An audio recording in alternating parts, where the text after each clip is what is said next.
রব্বুল আলামিন কোরআন কারিমে ডাক দিয়ে বলেন, গোলাম, যে মাটির উপরে তুমি চলছো ফিরছো ওঠা বসা করেছো, এই মাটির রাস্তা দিয়ে তুমি হাঁটাচলা করেছো, তোমার পা দ্বারা তুমি কি করেছো এই মাটি তোমার বিরুদ্ধে সাক্ষী দিবে।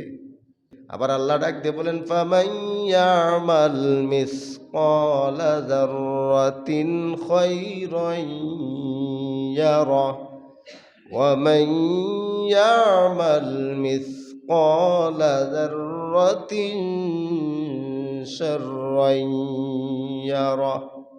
মাটির উপরে থাকতে, দুনিয়াতে চলতে ফিরতে বিচরণ করতে আমরা যা করেছি জাররা পরিমাণ, ওই জাররা পরিমাণেরও হিসাব ভালো হোক কিংবা মন্দ হোক আল্লাহর দরবারে দিতে হবে কি হবে না?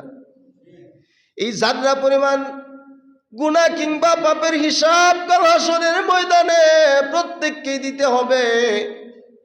কাল হাসরের ময়দানে উপস্থিত হওয়ার আগ পর্যন্ত কবরে আমাদের শাস্তি শুরু হয়ে যাবে। কবরটা কারো জন্য হয়ে যাবে জান্নাতের বাগান, আর কবরটা কারো জন্য হয়ে যাবে জাহান্নামের একটা টুকরা। আমরা আমাদের কবরকে জান্নাত চাই না জাহান্নাম চাই? কথা বলেন। পাপ করা যাবে, গুনাহ করা যাবে?